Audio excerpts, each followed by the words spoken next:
freedom and democracy.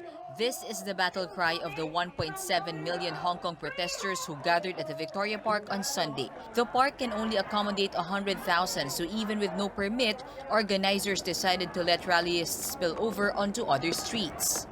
The rallyists bared this huge banner bearing their demands, like the junking of an extradition bill that will send suspects to the mainland for trial. They also want a separate probe into alleged police brutality that transpired in recent rallies. Hong Kong people have always been peaceful. It was the government's ignorance and their arrogance that make a lot of young protesters feel that they have no other ways to protest except to do more radical actions. However, we see that as they always been beaten and being the victim of excessive violence of the police. The old right to suffrage issue also resurfaced, with the groups demanding elections free from Beijing's intervention.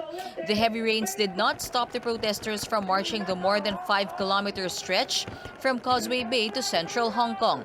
Along the way, they were slightly interrupted by a group of OFWs spending some free time on the central road. They hurriedly left to let the rallyists pass through. The Philippine consulate in Hong Kong is assuring the safety of the more than 234,000 Filipinos working here. We are safe right now, and the situation is stable, although fluid. But when there is cause to worry, then the government will provide advisory. The consulate also reported that the Filipino arrested in Mongkok after being mistaken as a rallyist is now out on bail. Reporting for News 5 here in Hong Kong, Mean Los Baños, we are One News.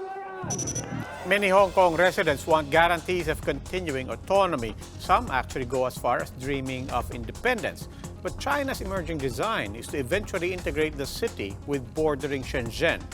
A directive from China State Council sees Shenzhen melding its economy and culture with neighboring Hong Kong and Macau.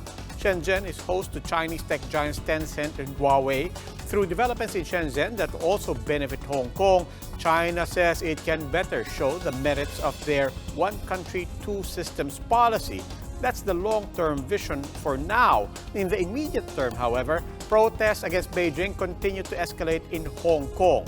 In recent weeks, Shenzhen's context has largely been as a gathering point for Chinese security forces exercising and poised to enter Hong Kong to quell anti-Beijing protests should it come to that.